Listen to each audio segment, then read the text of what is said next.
Assalamualaikum warahmatullahi wabarakatuh. Di sini saya akan membawakan materi tentang pengantar metabolisme dan sistem pencernaan.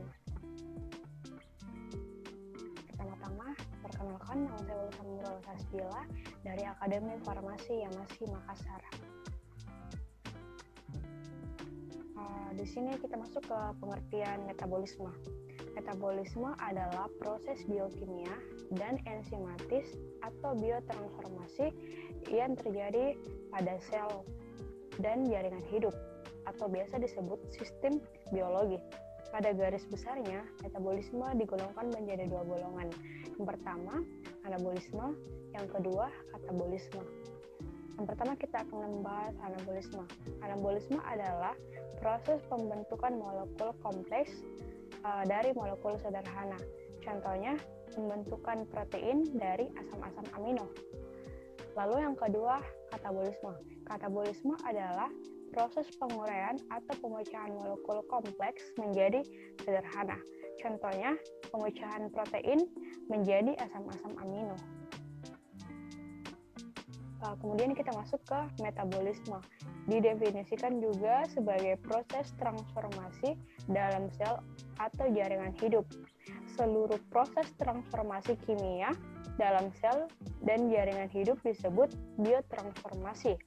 Semua bahan makanan sebelum dimetabolisme dalam sel harus diubah terlebih dahulu dari bentuk kompleks menjadi bentuk sederhana melalui proses pencernaan. Kemudian kita masuk ke sistem pencernaan. Sistem pencernaan adalah proses pemecahan molekul kompleks secara fisik, kimia, dan enzimatis menjadi molekul sederhana, sehingga dapat diserap oleh usus halus.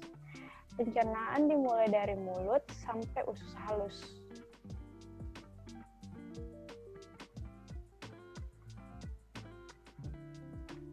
Kemudian kita masuk ke enzim pencernaan.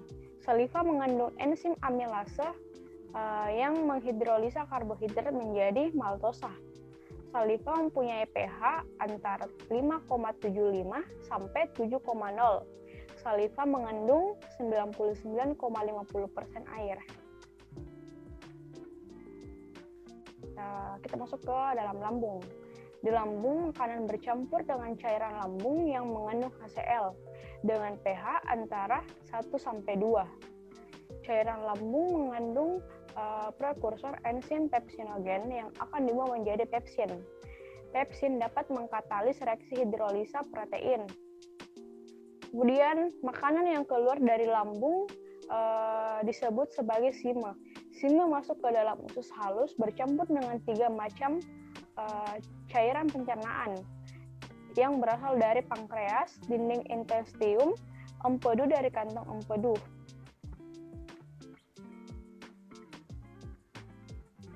Kemudian kita masuk ke dalam empedu. Empedu diproduksi dalam hati dan disimpan dalam kantong empedu. Empedu bersifat alkali dan berperan untuk menetralkan sime. Garam empedu mempunyai tegangan permukaan, dapat membantu mengemulsikan lemak dan gerakan intestinum untuk menyerap lemak. Kemudian kita masuk ke dalam pencernaan karbohidrat dan pencernaan lemak. Pencernaan karbohidrat di mulut, tidak terjadi pencernaan karbohidrat di dalam lambung. Pencernaan karbohidrat penting terjadi di dalam usus halus dengan bantuan enzim maltase dari pankreas, enzim maltase, laktase, dan sukrase dari cairan dinding usus halus. Kemudian kita masuk ke dalam pencernaan lemak.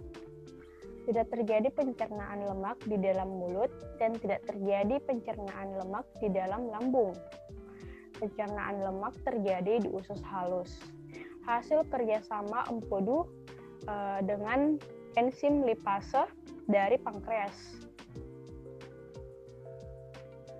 Kemudian pencernaan protein. Pencernaan protein dimulai di lambung dengan bantuan enzim pepsin. Pencernaan protein lebih lanjut terjadi di usus halus dengan bantuan enzim tripsin. Kemudian kita masuk yang terakhir, hasil akhir dari pencernaan. Di sini ada 3. Yang pertama, karbohidrat berupa senyawa monosakarida diserap oleh villi usus halus, kemudian masuk ke dalam aliran darah. Yang kedua, lemak berupa asam lemak dan gliserol oleh empedu diubah menjadi gliserida. Dan yang terakhir ada protein berupa asam amino masuk ke dalam villi-villi, kemudian masuk ke dalam aliran darah untuk dimetabolisme lebih lanjut. Sekian dari saya, kurang lebihnya mohon dimaafkan. Wassalamualaikum warahmatullahi wabarakatuh.